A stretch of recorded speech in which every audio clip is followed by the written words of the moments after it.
నమస్కారం. గత కొన్ని నెలలుగా అంటే డిసెంబర్ 8, 2024 నుంచి ఏం జరుగుతుందో మీరు అందరూ చూస్తున్నారు. మీ అందరికీ మై అపాలజీస్, నన్ను క్షమించండి. ఎందుకంటే ఈ ఒక్క సమస్య నేను ఎవరి కోసం అయితే పోరాడుతున్నానో మా స్టూడెంట్స్ కోసం అండ్ మా కాలేజీలో ఆపోజిట్లో ఉన్న పని చేసుకుంటూ ఉన్న ప్రజల కోసం అండ్ వ్యాపారాలు చేసుకుంటున్న ప్రతి ఒక్కరి కోసం. అండ్ నేను ఫస్ట్ నుంచి దాని మీద మాట్లాడుతుంటే అది తప్ప డైవర్షన్ చేస్తూ నా మీద అటాక్లు చేస్తూ నా కుటుంబ సభ్యులను లాగుతూ నన్ను ఒక మనిషిని ఎన్ని విధాలుగా ఇబ్బంది పెట్టాలో అన్ని విధాలుగా ఇబ్బంది పెట్టేస్తున్నారు. అండ్ భయపడతారు అనుకుంటున్నారేమో, అది జరగని పని, ఈ జన్మకి జరగదు. అది నేను తప్పు చేయలేదు. నా మీద, నా భార్య మీద దాదాపు 32 కేసుల వరకు వేశారు. 32 కేసులు ఢిల్లీ నుంచి వాళ్ళ మనుషులతో, తిరుపతి నుంచి, హైదరాబాద్ నుంచి, ఎన్ని కోర్టులు ఉంటే అన్ని కోర్టుల నుంచి, ఎన్ని కలెక్టర్ ఆఫీసులు ఉంటే అన్ని కలెక్టర్ ఆఫీసుల నుంచి, అండ్ అన్ని బోగస్ కేసులే. అండ్ అన్నింటికి నాది ఒకటే రిప్లై, ఎందుకంటే నిజానికి ఒకే వర్షన్ ఉంటుంది, అబద్ధానికి అన్ని వర్షన్స్ ఉంటాయి. క్లుప్తంగా ఈ మధ్య జరిగింది. నేను ఫస్ట్ ఏం చెప్తున్నాను, వీళ్ళు బౌన్సర్స్ చేసుకొని మా వాళ్ళందరినీ కొడుతున్నారు, అక్కడ ఊరు వాళ్ళందరినీ కొడుతున్నారు, స్టూడెంట్స్ని కొడుతున్నారు అని నేను చెప్తూనే వస్తున్నాను. నేను అలా చెప్తుండగా నేను రాయచోటికి ఒక ఫంక్షన్కి వెళ్ళినప్పుడు ఆ ఫంక్షన్లో ఇక్కడ ఉన్న వాళ్ళందరూ వచ్చి ఒక వ్యక్తి రాకుండా ఇక్కడ వ్యాపారం చేసుకుంటుంటే ఆయన స్టోర్లో దూరి వస్తువులన్నీ ధ్వంసం చేసి కొట్టేసి అక్కడ ఉన్న స్టూడెంట్స్ని కొట్టి అద్దాలన్నీ పగలగొట్టి ఆ వీడియోస్ అన్నీ వచ్చాయి బయటికి. ఇంకా చాలా వీడియోస్ ఉన్నాయి. అన్నీ నేను చంద్రగిరి సిఐ గారికి ప్రతి ఒక్కరికి ట్రాన్స్ఫర్ చేయడం జరిగింది. ఓనర్ ఇంకా కనిపించలేదు, ఆయన ఏమయ్యాడో ఎవరు దీంట్లో ఉన్నారో తెలియదు. కాకపోతే వచ్చి కంప్లైంట్ అది చూసిన వాళ్ళు వచ్చి కంప్లైంట్ ఇస్తున్నా కంప్లైంట్ తీసుకోలేని పరిస్థితి.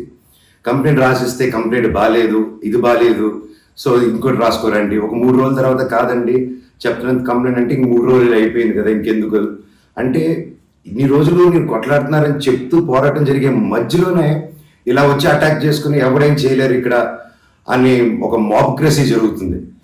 అండ్ నిన్న రాత్రి కూడా నాకు ఇంటెలిజెన్స్ నుంచి మా హాస్టల్ ఓనర్ సురేష్ అన్నకి ఆ వాయిస్ రికార్డింగ్ కూడా మీకు పంపిస్తాను. ఫోన్ చేసి నేను ఆనరబుల్ సీఎం గారి దగ్గర బందోబస్తులో ఉన్నాను, మనోజ్ గారు అక్కడికి వచ్చారా, ఎందుకు వచ్చారు, మీ హాస్టల్ దగ్గరికి వచ్చారా, ఎఫ్ఐ దగ్గర రెస్టారెంట్ దగ్గరికి వచ్చారా, ఏదైనా ప్రోగ్రామ్ చేశారా. నేను ఆ సార్కి చెప్పాను, సార్ ఇఫ్ ఎనీథింగ్ నన్ను అడగండి. నేను ఆ సార్తో ముందు కూడా మాట్లాడాను, మీరు వాళ్ళని ఇబ్బంది పెట్టకండి, ఎనీథింగ్ ఎనీ టైం నాకు ఫోన్ చేయండి అన్నాను. పైగా నిన్న మధ్యాహ్నం 3-4 అలా జరిగింది ఆ ఫోన్ రావడం, నేను ఆ సార్తో మాట్లాడటం. మళ్ళీ నిన్న రాత్రి నేను ఇక్కడ తెలిసిన వాళ్ళ రిసార్ట్లో ఉంటే ఇప్పుడు దాదాపు ఒక 15-20 ఇల్లు ఉంటాయి ఇక్కడ. వాటి మధ్యలో అన్ని దాటుకుంటూ సైరన్ వేసుకుంటూ 10:30కి వచ్చి నేను నా నెక్స్ట్ ఫిల్మ్ డైరెక్టరు నా సిబ్బంది అందరూ కూర్చొని మేము అప్పుడే డిన్నర్ కూర్చొని తిందామని కూర్చున్నప్పుడు సరే అని వచ్చారు. సరే ఏంటని అందరూ కంగారు పడి వెళ్ళారు. ఏంటి సార్ అంటే, మీరంతా ఇక్కడ ఏం చేస్తున్నారు, నేను సీఎం గారి దగ్గర నుంచి వస్తున్నాను, ఆనరబుల్ సీఎం గారి దగ్గర నుంచి వస్తున్నాను, నీ పేరేంటి, ఏ ఊరు, అసలు ఇక్కడ ఎందుకు ఉంటున్నారు మీరు అని రాత్రి 10:30కి ఒక ఎస్ఐ గారు, కానిస్టేబుల్ గారు. అండ్ నేను వెంటనే దిగాను కిందకి. సార్ ఏంటి సార్ సీఎం గారు దగ్గర నుంచి వచ్చారని చెప్తున్నారు, what it be do mistake sir, ఒకసారి నాకు చెప్పండి ఎవరు అప్రోచ్ అయ్యారో, నేను వచ్చి కలుస్తాను సార్ అని చెప్పాను. లేదు సీఎం గారు లేదు, నేను ఆయన బందోబస్తు ఫినిష్ చేసుకుని వచ్చాను అని చెప్పి ఆయన మాట మార్చారు. ఓకే సార్ అంటే మేము దాదాపు ఒక 10-15 మంది ఉన్నామండి ఇక్కడ రిసార్ట్లో, ఒక 3 ఇల్లు తీసుకుని ఉన్నాము. అండ్ అందరూ చూస్తున్నారు, అంటే రికార్డింగ్స్ అన్నీ చేస్తున్నాం మేము జరిగిందంతా. లేదు సార్ ఇలా అన్అఫీషియల్గా కాదు సార్, స్టేషన్కి వెళ్దాము, అక్కడైతే రికార్డింగ్ ఉంటుంది, డైరెక్ట్ డీజీపీ గారి ఆఫీస్కి ఉంటుంది, లెట్స్ డూ దట్ రికార్డింగ్ గారు సార్ అని చెప్పి మీ కాదు కదండి స్టేషన్కి వెళ్ళి నాకు ఒకటే చెప్పండి, ఆనరబుల్ సీఎం గారి పేరు ఎందుకు తీశారు మీరు, అండ్ మా వాళ్ళని ఎందుకు ఇంటిమిడేట్ చేస్తున్నారు, అక్కడ షాప్ ఇరిగిపోయి అదంతా చేసి కంప్లైంట్ చేస్తుంటే వాళ్ళని ఏం చేయట్లేదు, అది అడిగిన వాడిని మాత్రం ఇలా వచ్చి టార్చర్ చేస్తున్నారు. భయానికంటే ప్రేమ గొప్పదండి, అది నేను నమ్ముతాను. అండ్ నేను మళ్ళీ చెప్తాను, జరిగింది ఇది. అండ్ నేను అక్కడికి వెళ్ళిన తర్వాత పోలీస్ స్టేషన్కి నేను నా కారులో ఎక్కి స్టేషన్కి వెళ్ళాను. వెనకెళ్ళి ఎస్ఐ గారు వస్తున్నారు. స్టేషన్ లోపల ఆగి వెళ్ళిన తర్వాత ఎస్ఐ గారు 500 మీటర్ల దూరంలో ఆగారు. ఆగిన తర్వాత మా వాళ్ళు వెళ్ళి సార్ వెయిట్ చేస్తున్నారు, 2 ఎందుకు వస్తున్నానని కారు తీసి ఆయన వెళ్ళిపోయాడు, ఆయన కానిస్టేబుల్ గారు. నేను లోపలికి వెళ్ళి హెడ్ గారు ఉన్నారు, ఇంకో కానిస్టేబుల్ గారు ఉన్నారు.